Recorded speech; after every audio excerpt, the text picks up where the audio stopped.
It's football's biggest weekend coming up, and I'm excited to have back with us one of the all-time greats of the Canadian Football League, Michael Pinball Clemons. He's retired as a player in 2000, and later his number 31 jersey was also retired by the Toronto Argonauts to honor his outstanding contribution to the team and the community. Pinball went on to become a successful head coach of the Argos and is currently an executive with the team. He still holds multiple records, including the most career all-purpose yards with over 25,000 during his 12-year pro career. He's a Canadian Football Hall of Fame inductee, and this past season, his team won the big one, the 100th Grey Cup. So let me start by saying congratulations, Pinball, on that big win. Well, thank you so much. And, you know, and that long introduction was a little bit embarrassing, but, you know, there was an old gospel song we used to sing. If anybody asks you who I am, tell them I'm a child of God. Right? Yeah, there you go. There's the bottom line. All said in one, yes. So what was it like to win the 100th Grey Cup? Well, you know, an overwhelming sense of pride. Yeah. For us, to be able to host the game where the first Grey Cup was played in Toronto back in 1909, and then to come full circle in a season that was tumultuous. And for me, one of the things, I think, a lot of storylines, one of the things that hasn't been talked about enough is Scott Milanovic, our head coach. What a wonderful leader. His personality, he was the reason I believe we were able to weather all the things we did this year. And so just a wonderful sense of pride. Sat down with him a few years back. We tried to get him to come over from Montreal to be our head coach a few years ago.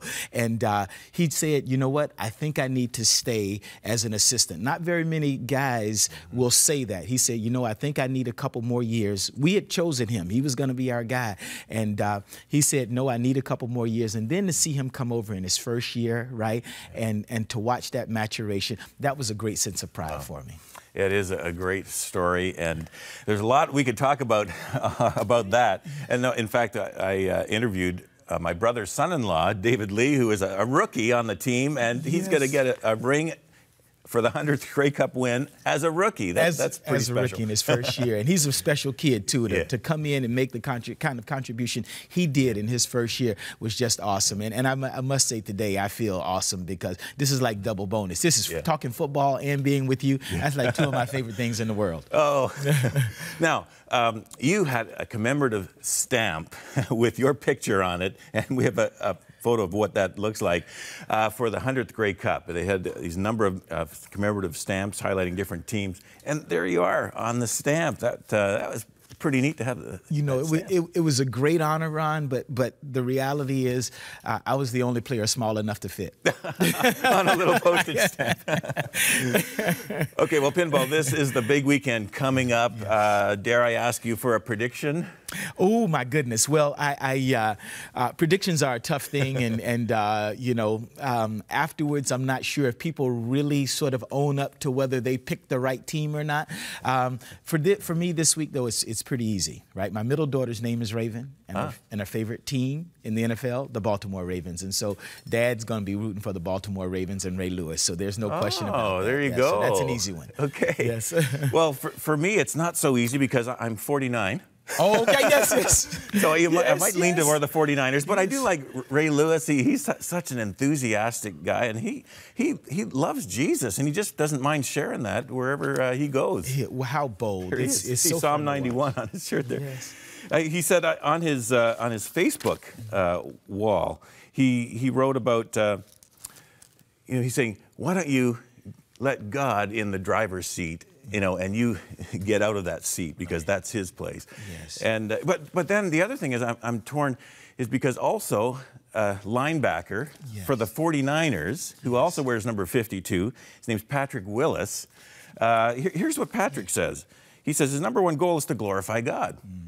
He says, I just go out there and always pray. I say, Lord, I don't know what today's game is going to be like, but I pray that you bless me to go out here and play for you, to be a soldier in your army, go out here and to lead this team in the way you want me to lead it. So you've got these linebackers who are these tough guys on both sides, but they're so enthusiastic, not just for the game, but for God. Well, and they truly are tough guys, because when we look at these guys go out on the field and play, the two of these guys, right? A lot of people talk about it, but these are guys where they can back up the talk. They They can walk the talk. But when you talk about being really tough, like you talking about a guy that's tough, that's really tough. The only thing that takes more courage than being out there and being hit by guys that's 300 pounds is the courage it takes to put someone else before yourself. These gentlemen have put God first, right? And in doing so, now they're putting other people first and really using their platform to glorify God and to offer people everywhere what is the greatest gift on earth. Yeah. And that's also what I appreciate about you, Pinball, is that same characteristic there. But I happen to know a secret, and it's a secret that you shared over 20 years ago in a commercial as to why you are such a great player. And you didn't know I was going to show this, but let's have a little fun and let's have a look back at a Reebok commercial. You know, all my life I've heard the same old thing. So long, little buddy. Mike, you're not big enough. Mike, you're not fast enough. But I didn't become the CFL's most outstanding player by listening to the crowd. So when someone asks me, Mike, how do you do it? You're not tall enough. I tell them I'm just like my Reeboks. When it's time to play, I get pumped. So there you go. The secret's out. It's the shoes. Oh, my goodness. The shoes and that hair. Yeah, right. My goodness. No, but it must have been quite challenging for you, though. But of course, you did so amazingly.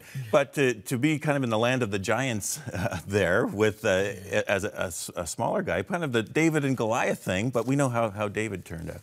Well, you know, and it's interesting because for me, as you think back at your career, and you always get the comparison. How did you do it with all those big guys? And my real secret sauce was my big guys. They were the ones, because people often forget that you got those big giant guys that are out there and they don't get the praise, they don't get the glory. They go out there and they bang, bang, bang. And usually the only time we call their name is when something goes wrong, when there's a penalty. And those are really the guys that did it for me. Guys like Dan Ferroni and Chris Schultz, who didn't get a chance to get their name called as often as it should have been.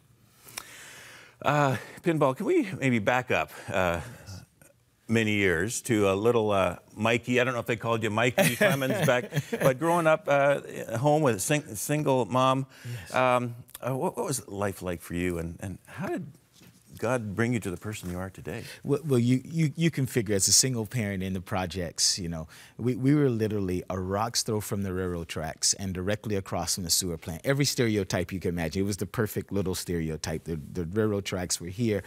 The apartment complex, the government housing complex we lived in, was on one side of the street. On the other side of the street was the sewer plant. Literally, that's what we woke up to every morning. And so you can imagine it was really tough, a really tough upbringing, but you would be totally wrong. My mom brought me up in the church. I never knew I was poor. I was always the happiest kid because she really trained me. At 8 years old, I was baptized. I understood that we went to Vacation Bible School, and they began to explain that you know, even though I went to church, I wasn't a Christian. What do you mean I'm not? Well, you actually have to make that decision yourself. You have to invite Christ to your life. And so I did that at 8 years old. And at some point, I really just I never wanted to disappoint my mom. She was always there. She sacrificed so much for me. It really wasn't until I went to university where I really understood it was my own, because, you know, I made choices. I didn't drink. You know, I still read my Bible. You know, didn't swear, use profane language, all those different kinds of things. I really realized that it was personal. Now, then there are other sort of times where you have to set in the ground and you know, present your convictions and be able to do those eloquently. And I remember being in university. That was one of the most fun times in university, is really being able to say this is what I believe. But it really was my mom's witness. She brought me up in the church, and and was always there. She missed one game from the time I was 8 years old to the time I was 18 years old, and that was because of a church meeting. So she was the person who gets up and does the announcements every week, and she still does that now. However many years later, she still does the announcements in church. She's there. She's the church secretary, has been so for as long as I can remember, and just a wonderful role model. But what a great foundation for you. Yeah. Because a lot of young people, when they get into university, especially, athletes, yes, even if they may have been brought up in the church and had kind of a form of, religiosity, you might say, they get into a new situation and get into university and the pressures and so on, and they kind of get their foundations kicked out from under them if they're not solid. But you found that solid foundation. Well, and yes, I found it. And there's a point at which it has to become personal. It has to become real. It has to become yours. You have to do it for yourself. But I would say my mom is the greatest part of that.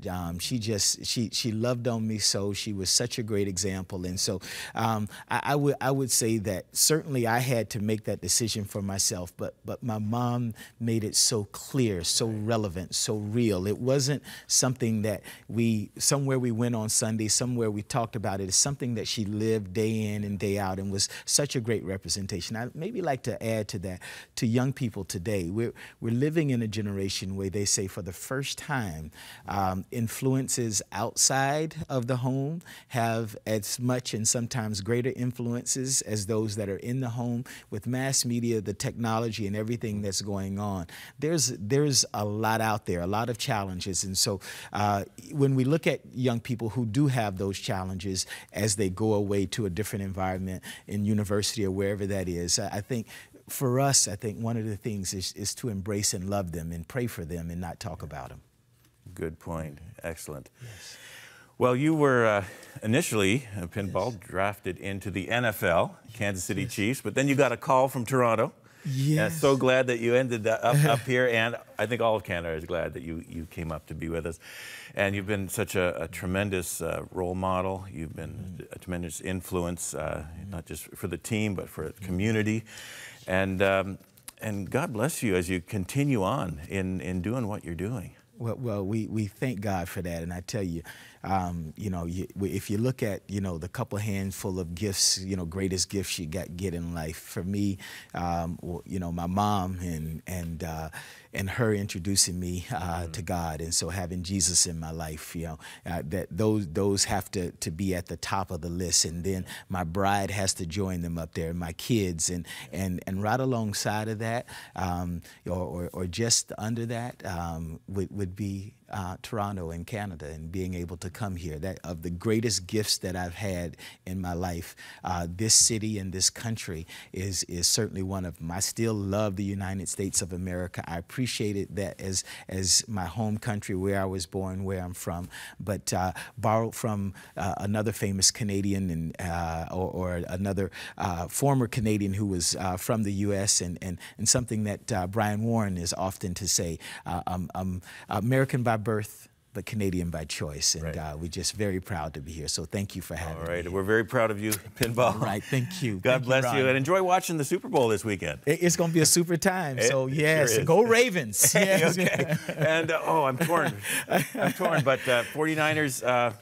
Well, two teams that are fun to cheer for: Kaepernick and you were talking about the linebacker on the other side. Yeah, I have to call. I can't call him by name because he's going against my Ray Lewis now. But they said that he's got a really interesting story. So really invite people to. There was a special that was done on him, and so they know how to do this stuff virally now. But I understand that he's got a great story as well, and so maybe you can check him out a little bit more as For sure. Make the game more interesting. For sure.